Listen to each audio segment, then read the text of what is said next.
Well, good morning, everyone, and welcome to the June 2nd, 2020 Washington County Board of Commissioners meeting.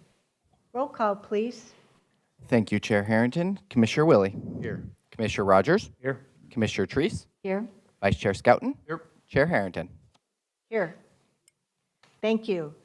I'd like to start today's meeting by reading a statement on behalf of the full board, all 5 members of us here. Washington County Board of Commissioners statement regarding the death of George Floyd and the need for racial justice. We, the full Washington County Board of Commissioners, stand in solidarity with Black, Indigenous, and people of color in outrage over the senseless death of George Floyd in Minneapolis, Minnesota on May 25th, 2020, and countless others as a result of the racist violence in our country. As white people elected to represent one of the most racially and ethnically diverse communities in our state, we need to recognize that this death by force and the continuing pattern of racist violence that has preceded it uniquely affects people of color with levels of pain, rage, and fear that we will never know the full depths of. We remain committed, as our unanimously adopted equity resolution of February 25th states, to dismantling long-standing systems, programs, policies, and practices that may have historically created obstacles to the success of people of color, members of ethnic communities, and any marginalized group. Included within this commitment is our priority to listen to and work with Black community leaders and community organizing groups who are led by those most directly affected by these violent practices. We will also work with our sheriff, district attorney, and the appointed directors of our public safety departments, as together we continue to seek a shared vision of protecting the sanctity of life and the rights of all residents of our community. This pledge extends to our ongoing commitment to the elimination of any practice or policy that has the effect of disproportionately harming those who are Black, Indigenous, people of color, or anyone who has been historically marginalized. We say these things in expression of love, support, and in the interest of calm and peace during this violent time. And all the while acknowledging that the full measure of our success depends on the trust our community places in us through our visible actions and leadership. Thank you.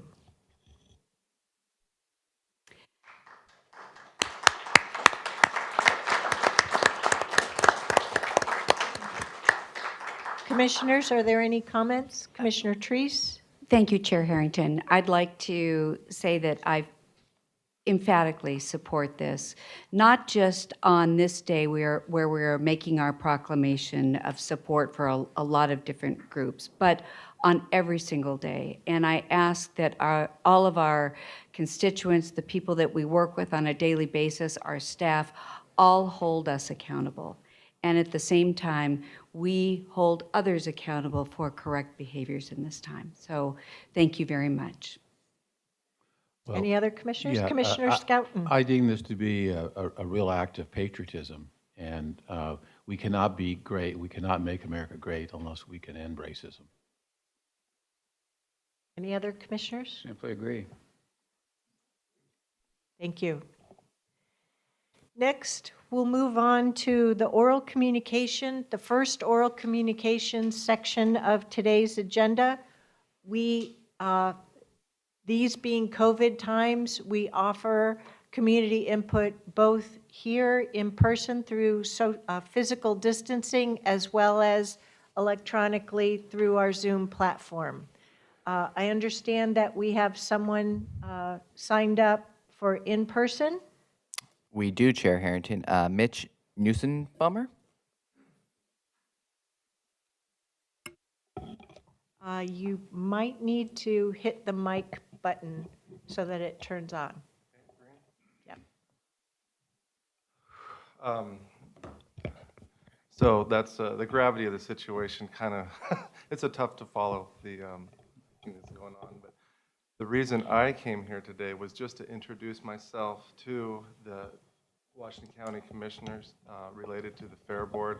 I applied for a Fair Board position, open vacancy in January, and I know my time is brief and yours is valuable. Also, I'll try to be brief. Just a little background on myself. I love the county fair. It's been such a huge part of my life. I showed dairy cattle there for all 9 years growing up. It was really our vacation from the farm in the summertime. And it's where I met my wife.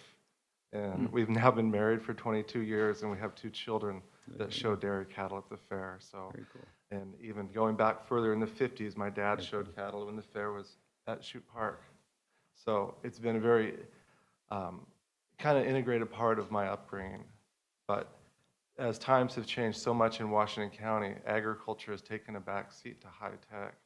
And, you know, I kind of always try and get a very realistic impression and bring in the community aspect. What I really remember about the county fair was the community aspect of that fair. Whether it was people dancing, you know, from their high school at Friendship Square, or, you know, these things. And a lot of that is gone, and I really believe there's a space for everyone in our community at the fair, reaching out to minority groups, whether it be the Hispanics or and a lot of Indian population that's come. We have friends, you know, in those different communities, and it's like it's a place for all of us as a community, and the opportunity for that fair to be such a community building experience. And when you look at someone to see who they really are, not their color, not their race or their gender or their whatever orientation, that we're all individual people. And I know I have a lot of support within my community of livestock and youth. I've spent years as a youth minister at my church, and we've taken those kids to other communities and flood zone, you know, on missions. I know my time is brief, and I don't. The main reason for my appearance today is I just wanted you to be able to put a face to a name when you see an application come across your desk. Thank you. So, Thank you and for if there's joining any us today. questions, please contact me. You have my contact information. Thank you. Thank you for coming. Mr. Moss, do we have anyone else signed up today? We do not, Madam Chair. Not on Zoom either? No, on Zoom we have a lot of people, so we will move to that, and we will start with the first person, Mr. Dale Fleek. Usually Kevin runs the timer. Yeah, I just didn't see it on the last one. Yeah, we will keep track for you. Mr. Fleek, can you hear us? Dale Feek, are you ready to testify? Yes, I am. I notice I have 5 minutes based on what's up there. So No, can you, no, Two. it's 2 minutes at the beginning of the Yep. meeting. Staff is taking care of that.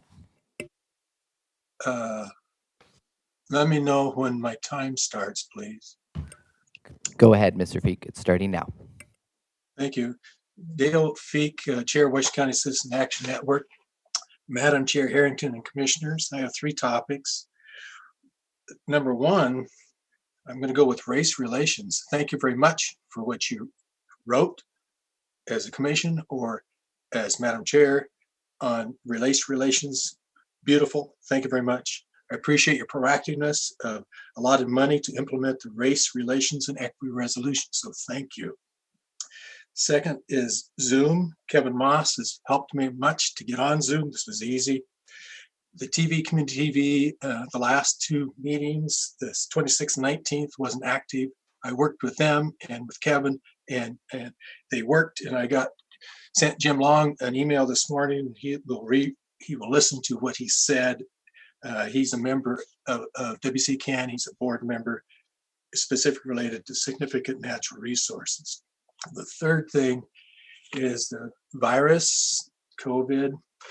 I sent an email to you last time. I sent it to county commission, to you and councilors, Forest Grove and Cornelius. And as you know, Mayor Jeff Dalen replied to me and thanked me, and he's really looking forward to working with you, particular Commissioner Willie, related to the virus. When I went to the Thatcher Dog Park a couple days ago, there were 15 people, only two people were wearing masks. That seems to be a very important thing to do, so please work on that. Last time I said that the state released information was Oregon Live, and I gave you data based upon the number of cases in Cornelius, Forest Grove, they're the highest, and it goes down to the lowest number. Please look at that data. I appreciate everybody's hard work, staff, and yours. Thank you very much. Thank you, Mr. Veeck. Who's next, Kevin? Next, Madam Chair, is Matt Schwab. And Matt, can you hear us?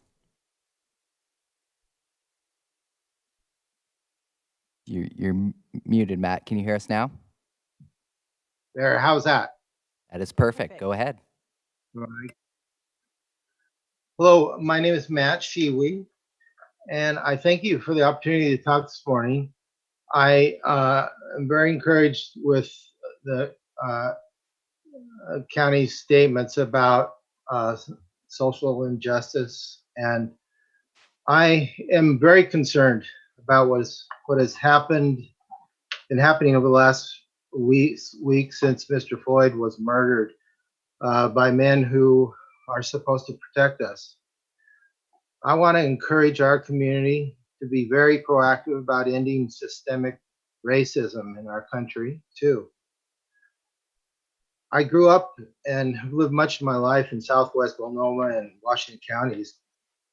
My white male middle class life has left me with almost no fear of anything. And I was surprised a little bit, but lucky to have heard from friends of mine who are of color and how they live in fear all the time. And I'm lucky to have heard from my ministers at my church how it's important for us to take aggressive action about social justice. So I just want to offer my support to the county today, our sheriff, our schools, and other critical agencies for what they're doing to end racial injustices. And I'd like to ask what I can do personally too. And is there someone I can contact at the county to offer my services? Thank you very much. And that's all. Thank you. Thank you, Mr. Schwai, if I pronounced your last name correctly. I just wanted to let you know that we are always looking for people from our community to contribute their time and expertise to a wide range of boards and commissions, as well as other volunteer activities that we have. So please stay tuned, or please do look into both our county website, co.washington.or.us, as well as through social media. Thank you. All right, next, Madam Chair, we have Michael Sorenson, and he provided a letter which you have in front of you for this morning. So, Michael, please go ahead. Good morning. Good morning, Chair Harrington, Commissioner Scouten, Commissioner Treece, Commissioner Rogers, and Commissioner Wiley. Thank you for allowing me to speak today. Embracing the diversity of our county is always the right thing to do. And I thank you for your proclamation as well. I have to also say thank you for recognizing Pride Month with flags in your county logo. It makes me proud to be a member of the LGBT+ community. And as a person living in Washington County, it makes me feel included. Cedar Hills Hospital, for whom I represent today, sits on the northeast edge of Washington County. We're a psychiatric hospital serving this county as well as many parts of Oregon and Southwest Washington. We've been around since 2009.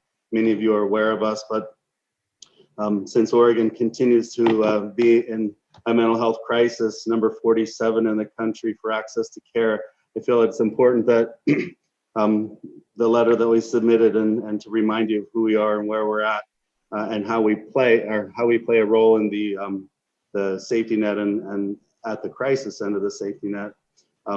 I just wanted to put that out there. I speak today also as a citizen of the county who's a suicide survivor who sees this work as paramount.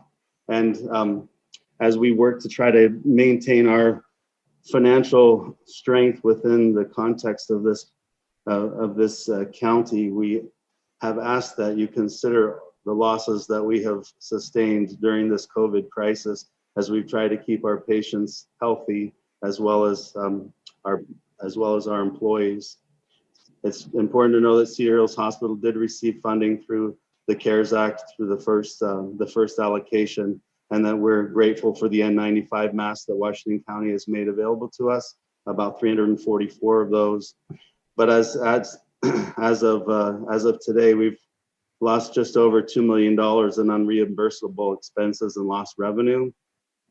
It includes costs of negative pressure rooms, costs of increased staffing, costs related to social distancing and training, and then costs related to lost revenue because we had to close one wing in order to maintain the strength of our staff as well as the maintaining social distancing efforts. The letter goes on to explain more, but I just wanted to make sure that that you recognize that even though that we are not a nonprofit member of this community, we have continued to sustain losses, and we're looking to at least be considered in the conversation. Thank you, Mr. Sorenson, for your testimony as well as the letter. I would like to call to your attention item 6E under the action item of our agenda today related to approving COVID-19 legislative principles. We here at the county from the Board of Commissioners and the direction that we're providing to our government relations team are asking them to continue to advocate for more resources in response to the public health needs throughout our community. And that includes additional resources,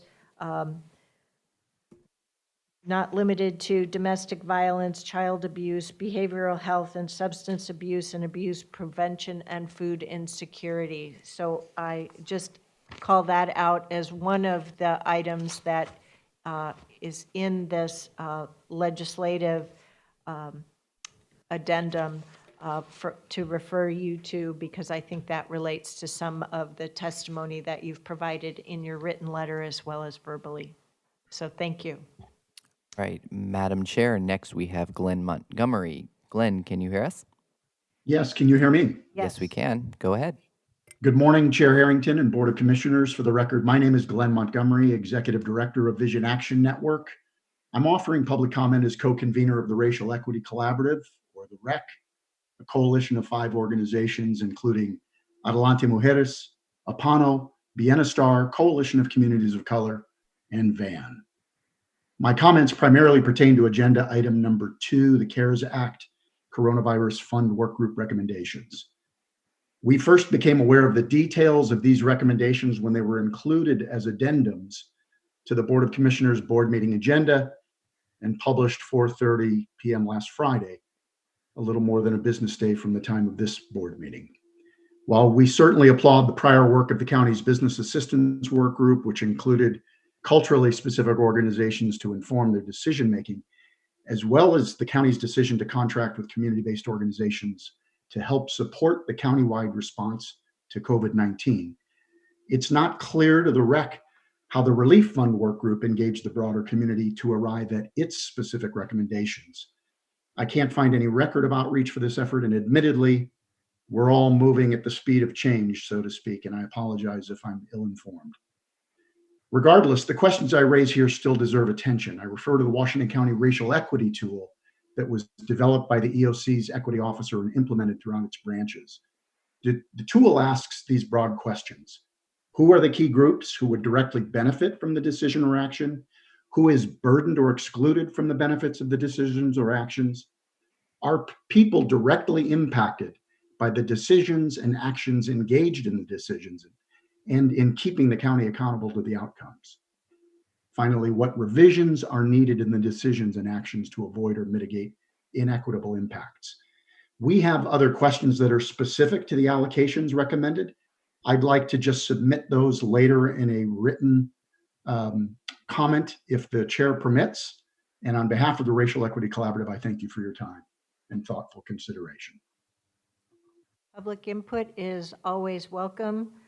We do have on our agenda today to adopt the framework for the coronavirus relief funds and to then use that as a point to go forward. So Kevin, we have for this section of the agenda set aside time for maximum of 10 minutes, and we've had 5 people speak already. How many more do we have? We just have one more, Madam Chair. Board members? So we're going to do that now. Thank you. Okay, the last person we have is Celeste Golding. Celeste, can you hear us? Yes, I can. All right, please go ahead.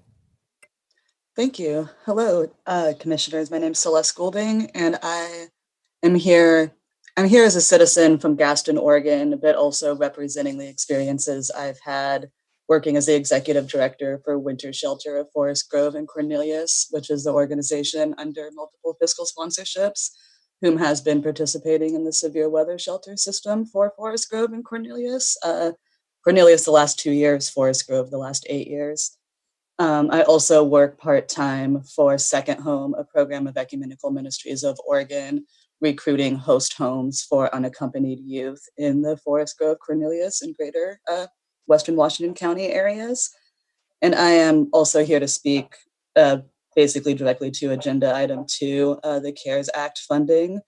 The need for outreach services and the access to mental health care and the access that can be given to mental health care through peer-supported outreach needs to be considered within this CARE Act funding. When you look at the smaller municipalities like Forest Grove and Cornelius, and you get even further out into the unincorporated areas of Washington County, there is not services for people experiencing homelessness out there.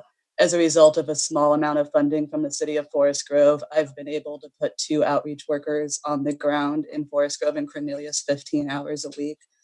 These 2 outreach workers have been directly providing meal support and basic hygiene services to 20 to 35 individuals camped in the Forest Grove and Cornelius areas. We've been able to shelter these folks in place as opposed to having them circulating the county seeking services. And when we look at CARES Act funding and the need for continued services as this pandemic continues on, and as we come out the other side of it, a huge part of that is outreach. We do not have the physical locations to support the needed services for our unhoused population, and the greater questions of equity and access for our monolingual Spanish speakers in particular in our area, and I'm sure to other language barriers in different areas of Washington County. But I urge the commissioners to look at the geographic differences and the need for outreach, the need for service organizations to be able to bring services where people are. Yes, ma'am, I'm done. Thank you for your time. Thank you very much for your testimony, Ms. Golding. I appreciate it. Is there anyone else, Kevin? There is not, Madam Chair. Thank you, Mr. Moss. The next item on today's agenda is our consent agenda. We have a variety of items. We have 2 sets of minutes, May 15th and May 19th. We have 2 items under Clean Water Services. We have 8 items under Land Use and Transportation, and that includes item H, where we had an added link to the bid award. We have 1 item under Health and Human Services, 1 item under the Office of Community Development, 1 item under Support Services, and an added item under Board of Commissioners to amend the contract for the interim county administrative officer. Move for adoption, Madam Chair. We have a motion. Second. We have a motion and a second. All those in favor of adopting today's consent agenda, please vote by saying aye. Aye. Any opposed? The motion carries unanimously, 5-0. Thank you, colleagues. The next item on our agenda is a presentation. Oh, excuse me. Do come up, please. I neglected under oral communication to note some constituent calls and emails. So during these times of COVID, our team here staffing the Board of Commissioners office has been doing a tremendous job of handling the increased volume of communication that we have received from constituents. And so a few weeks ago, I read a summary sheet. I forgot to do it last Tuesday, but I do have the information again today, and I would like to make note of it because I want our community members to know that we each make an effort to read that full collection of information, not only what folks were commenting on or requesting, but also the very informed response from our staff members. So here's the set for today. Over this last week, there have been over 30 phone calls and approximately 20 emails. The summary of these efforts have been with regard to feedback on allowing churches to fully open without attendance levels. And for that, we've continued to have to ensure that folks are aware of the state requirements and state guidance for us. Where are we with contact tracing staff? Our Director of Health and Human Services, Marnie Kyle, will be speaking more to the specific of that, but she and our full organization have worked very hard to get expertise hired and staffed up and all of the infrastructure they need to do the job. There was great concern over one of the migrant camps, Campo Vasquez. There was also feedback regarding outdoor wedding venues, wanting an exception for large gatherings. And we had feedback from many different salon owners, those that did want to be allowed to open during phase 1 of the state's reopening strategy, and those that did not. So I just want to thank staff for all of your work in helping us ensure that our constituents get the latest and greatest information to help us with the volume of information and to move forward in serving our community. And now I'd like to turn the presentation over to Marnie Kyle, our Director of Health and Human Services. Good morning, Chair Harrington and board members. Marnie Kyle, Director of Health and Human Services. So before I provide my COVID update, I wanted to share with you how difficult this is today, given the tragedy of George Floyd. As you may have heard many times, the COVID epidemic in the U.S. and here in Washington County is disproportionately impacting communities of color. In our county, 52% of the cases are Latinx. Not only is the disease having a disproportionate impact, but our communities of color are also suffering from the economic impact. And then this tragedy, another senseless death of a Black man, has just compounded the pain and the trauma that's impacting our community and our staff, who are both allies of our communities and members of our communities that we are working so hard to serve and support. Sorry. Our vision in HHS continues to be a healthy, equitable, and supported community. We really appreciate the board's remarks today, and we're going to continue to stand with you and our community in solidarity. Great job. Thank you, Marnie. Thank you. And thank you to It's all not of your often that staff. I'm up here shaking. It's been really a tough week. And a tough weekend as Yes. well. We Yes. tend to think that weekends will be an opportunity for folks to relax a little bit, take a little bit of respite. But I know that you and the team have been working hard to get our new team members up and running, but also we've had some pretty impactful community sentiments and activities over the last few days. Thank you. Thank you. So with that, I'll move to my normal presentation. So starting with case count. So today I have some new data for you because as we move into phase 1, we're day number 2 in phase 1. And as we prepare for phase 2, there's new numbers that we're watching. So the case count as of today, and remember this is cumulative numbers since February 28th, is 744. Sorry, that was as of 8:30 yesterday morning. So the average number of tests that we've performed in Washington County this week are 378. And our percent positive, which is a really important number now, is 1.7 over the past week. So that's maybe a more important number than what we used to share was the number of positives. 1.7%, yes. Are testing positive. Yes. For last week. Yes. So between May 25th and May 31st. Will this percentage and the trend of these percentages play a role with regard to our ability to move from phase 1 into phase 2 of the reopening strategy? So I'm going to touch on that in a little thank bit. But we believe that it will be a part of what's looked at because you can't just look at numbers as you increase testing. So the other important data piece that we're tracking is the percent of cases that are not tracked to a known source. The goal is 30%, and right now we sit at 36%. So we're close, but not there. And then the number of new hospitalizations per day. So the average for the last week, which was May 25th through the 31st, was 1. 10. Okay, so welcome to day 2 of Washington County's phase 1 reopening.